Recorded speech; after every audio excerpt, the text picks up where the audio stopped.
First of all, I want to wish all the mothers out there happy Mother's Day.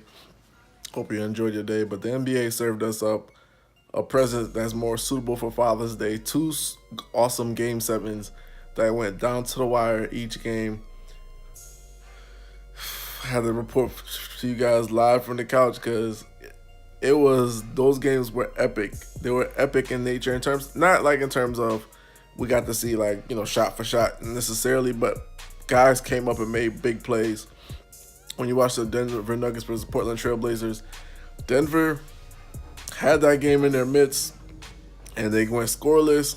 CJ McCollum had 37 big points. And everybody's talking about Dame, rightfully so, but Dame struggled mightily in that game. He pulled the Steph Curry, what Steph Curry did in Houston in the first half, basically had 0 points. But CJ McCollum shot out the shot, clutch shot out the shot. That last step back, hitting over I think it wasn't Harris, it was the other guy that broke his nose. Amazing game. It was a crazy game of emotion, but like I said, I picked the Portland Trailblazers to win that series due to the simple fact that the Denver Nuggets wanted to play a fast up and down game, but they don't have clutch guards.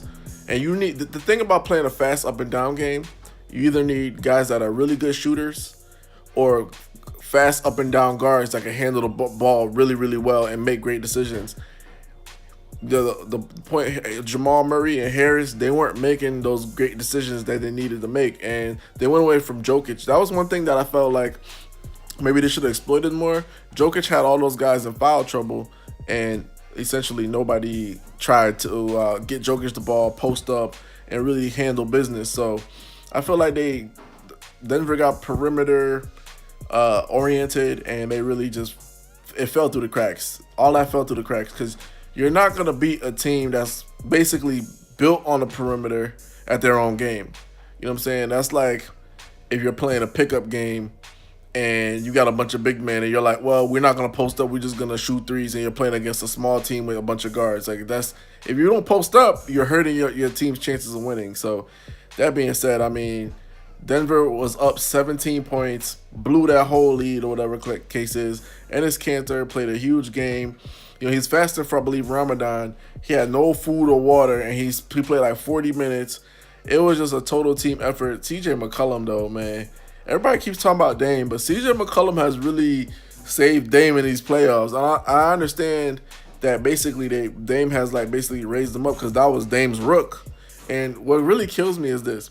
What if Dame, Aldridge, and CJ McCollum stayed in Portland? Like, what if Aldridge just never like really, if he really vibed with Damian Lillard? Like, just imagine this Portland team. It'll be even a better team. So they're going to the Western Conference Finals. They're facing the Golden State Warriors, which, oh man, that's going to be a good series because every time, even though Portland has not had great success against the Warriors, they played them tough, and they've even like I think a couple years ago, I think when they went 73-9, was it? Yeah, 73-9. That season, I think they took game one against the Warriors, and then you all remember Steph was hurt, and then I think he came back and they had 17 points in overtime. So that's gonna be great. The Curry brothers are going against each other, and we get to see Dame against Steph, and we get to see CJ McCollum sauce it up. I'm really excited for that series. Toronto Raptors, another Game 7 against the Philadelphia 76ers. Awesome game. It was an awesome game in terms of it was close. It was an awesome game in terms of offense because these guys were struggling. Everybody was tired. Both Game 7s, everybody was tired.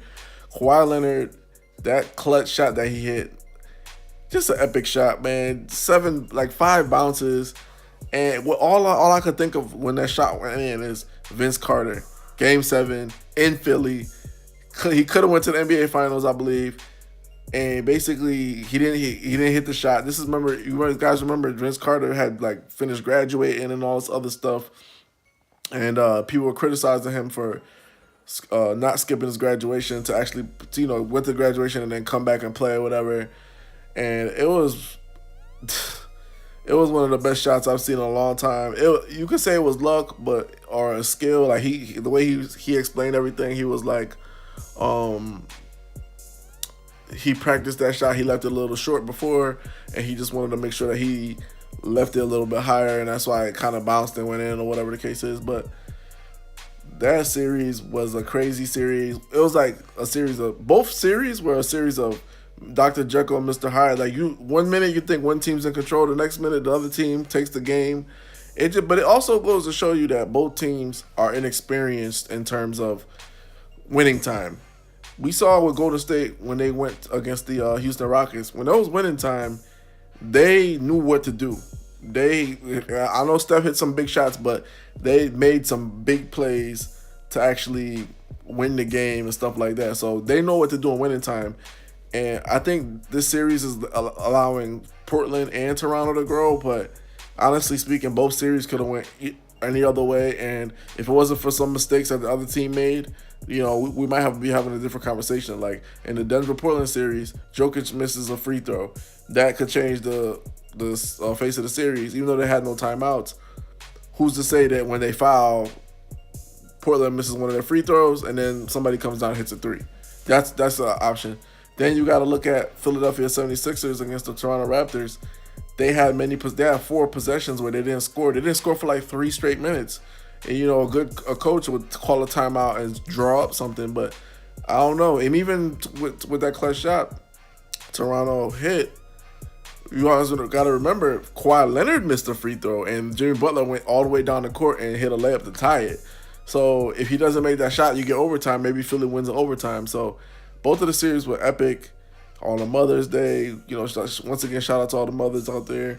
But this was more of a Father's Day present than anything, because hey man, like you were glued to your seat, and I love the fact that the games were a little earlier today, so it's not midnight not midnight, 2 a.m. and you're just watching the post game. That's something that the NBA has to work on a lot. We got to get some of these games a little earlier. I know people on the West Coast. I respect you guys living on the West Coast, but East Coast, Midwest, we're suffering. We sometimes can't even stay and watch all the games because we got to go to work the next day, or you got kids, you got other responsibilities. So these two series, the next series these teams are facing are 10 times tougher. The Bucks are 10 times tougher. No, I'm not gonna say 10 times tougher, but I'm gonna say the Bucks are a tougher team to play because they're much more disciplined than Philly. Philly had all that talent, just wasn't disciplined and wasn't well coached. You look at the Bucks; they have a star player like the Raptors, and and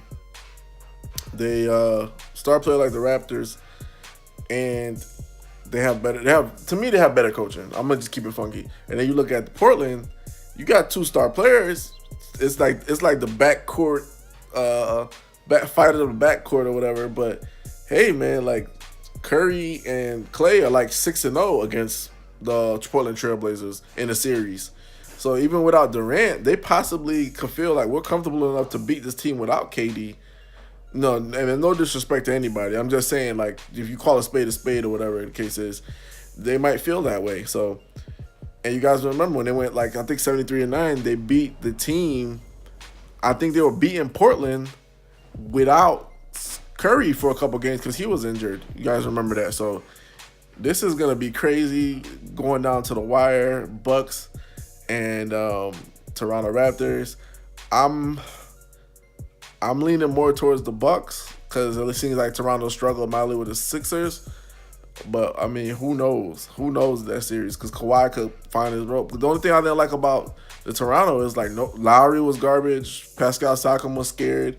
These guys are really, really, really scared. And it's just like, if you're so scared to play, then, you're going to hurt your team. All these role players didn't want to take any shots. And then you got Portland and Golden State Warriors is like, yeah, we know how Portland is coming up, but they don't have Nurkic. And one of the things that a lot of people don't understand is now the Warriors can play big because Enes Kanter is the only big guy that's really getting rebounds for the Portland Trailblazers. So Portland Trailblazers was going to try to have to control the boards because you have a big guard in Clay, Draymond Green can rebound, Bogut can rebound, Looney can rebound, and they just came off a series where they're dealing with 2 tough guards and Harden and CP3, so they're ready for you as well. So that series, I'm leaning more towards Golden State. So we're gonna see how everything goes. Great playoffs so far. I know people are saying that playoffs has been different without LeBron, but the playoffs are the playoffs. It doesn't matter who's in them. You're gonna get epic moments, and we got 2 epic Game 7s that went down to the wire. Hoops Junction, where hoops meets hoopla. Like, comment, subscribe.